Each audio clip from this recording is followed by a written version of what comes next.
Bonjour à tous, bonjour Baptiste. Bonjour. Donc on va débriefer ce match de NBA de la nuit du 14 au 15 février. On a vu des matchs très serrés, des matchs très sérieux dans l'engagement et pas trop de débordements. C'était plutôt pas mal cette nuit de NBA. On va commencer par Orlando contre Toronto.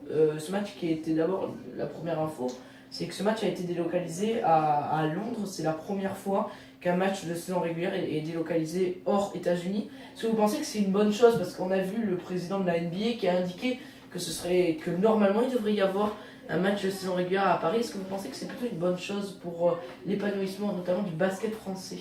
Bah oui, ça permet de faire découvrir à plusieurs fans du monde entier des matchs NBA en direct et en saison régulière parce que précédemment il y avait déjà eu des matchs mais pas vraiment de saison régulière. Genre par exemple en pré-saison, il y a les matchs contre des équipes européennes mais c'est pas le même niveau. D'accord.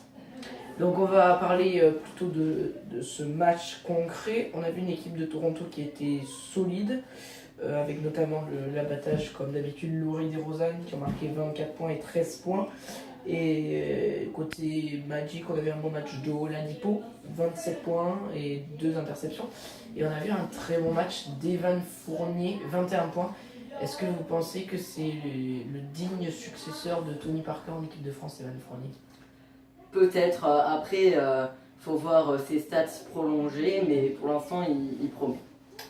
Et d'un point de vue global, du côté des Raptors, est-ce que vous pensez que c'est un candidat aux playoffs, cette équipe des Raptors? Parce qu'on a vu les saisons dernières, ils n'arrivaient pas forcément à franchir des caps très sérieux. Et là, on voit une équipe bien plus mature que les saisons dernières avec des joueurs. Il n'y a plus de dépendance à Kyle Lowry qui marque moins de points, même si c'est quand même plutôt pas mal ses stats en ce moment. Est-ce que vous pensez que cette équipe des Raptors, c'est un candidat très ferme pour les playoffs?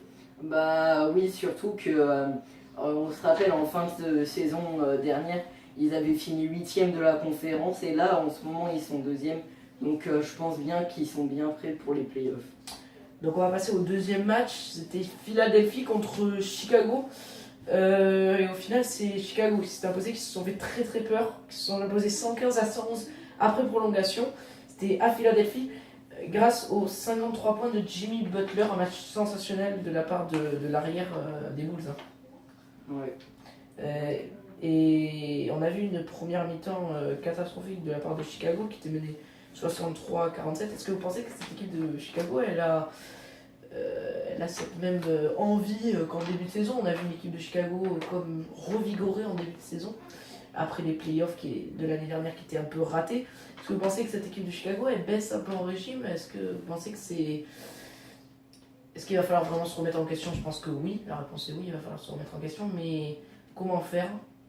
Bah, d'un côté, c'est pas forcément Chicago, c'est un peu Philadelphia qui, bon, après avoir viré Tony Rotten qui pourtant méritait sa place ici, ils ont quand même eu derrière Ish Smith qui vraiment gère à Philadelphia. Mais c'est vrai qu'il y a un petit côté Chicago de Derrick Rose et Joakim Noah qui font certainement moins d'efforts que la saison dernière. 6 points seulement de Joakim Noah ce match, alors qu'on se rappelle d'un match la semaine dernière, il a fait du 0 sur 7.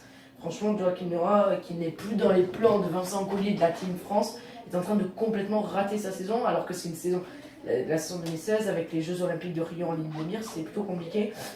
Côté Philadelphie, on notera la belle performance de Covington qui a signé 25 points, 6 rebonds et une passe. Côté classement, Philadelphie reste bien entendu dernier de conférence Est et Chicago reste troisième quant à lui de conférence Est, candidat bien entendu pour les playoffs. Ensuite, on va passer au gros choc, c'était Spurs-Cavs.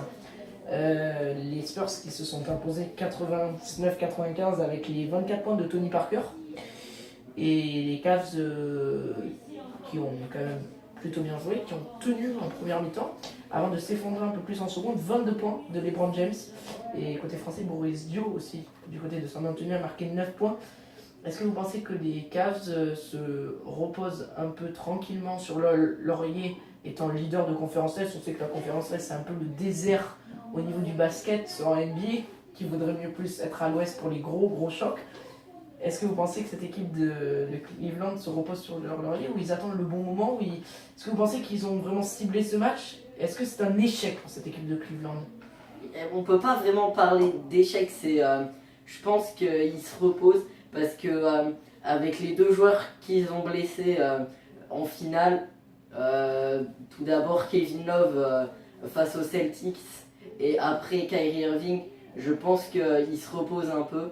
Étant premier de conférence, ils peuvent se le permettre et comme ça ils arriveront frais pour les playoffs. D'accord. Donc côté Spurs, ils s'installent tranquillement. On sait qu'il faut y être dans ce train Thunder, Golden State et aussi les Spurs qui montent de plus en plus.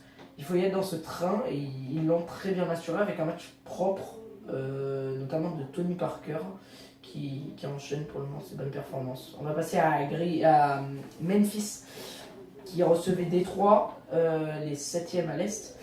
Et c'est finalement encore un match très serré. C'est Memphis qui s'est imposé 103-101 avec les 28 points de Mario Chalmers et les 19 points de Pau Gasol.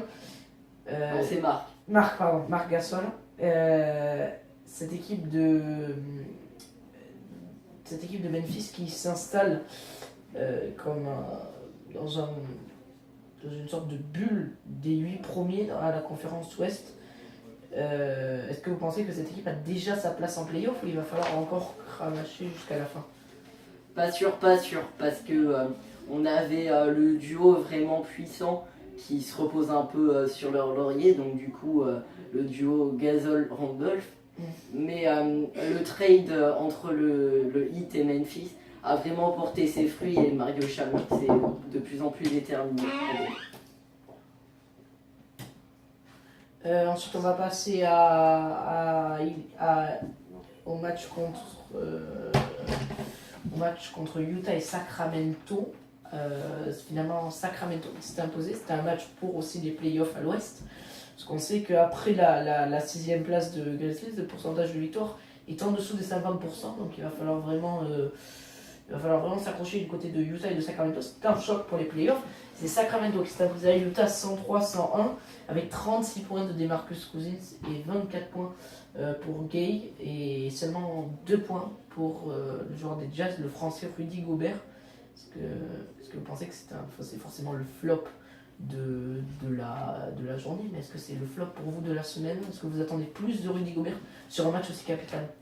Après, c'est pas forcément Rudy Gobert, c'est surtout la défense des Kings qui, on le rappelle, est pas mal. Surtout avec le bûcheron ici qui défend bien et met des dunks énormes et qui vraiment prend bien le relais de Ambry Caspi. Et il y a aussi la très très bonne défense de Cousins qui, en début dans cette saison, en général, se démarque très très bien des autres joueurs. Grand artisan de la victoire de Sacramento à Utah 103-101. Sacramento qui est 10e de la conférence Ouest et Utah qui est 8e à la limite. Utah, ça va être compliqué. Est-ce que vous mettrez une pièce plutôt sur Utah, plutôt sur Sacramento? C'est dur à dire parce que peut toujours y avoir un chamboulement, un joueur blessé, un joueur qui devient moins bon ou plus bon, donc c'est vraiment dur à dire, mais c'est vrai qu'en ce moment Sacramento domine et devient de plus en plus bon, donc je verrai plus sur Sacramento. Très bien, donc merci Baptiste. On rappelle les résultats. Toronto s'est imposé 106-103 à Londres face à Orlando. Chicago s'est fait très très peur à Philadelphie, mais s'impose 115-111 après prolongation sur le parquet des Sixers. Ensuite, dans le gros choc, San Antonio-Cleveland, c'est San Antonio qui s'est imposé 99-95. Les Grizzlies se sont imposés 103-101 face aux Pistons. Et enfin, Sacramento s'est imposé 103-101 à Utah et signe une nouvelle victoire. Merci Baptiste pour cette interview. On se retrouve mercredi pour une prochaine vidéo pour débriefer ces matchs et pour prévoir aussi les matchs de NBA qui vont suivre. Allez, ciao.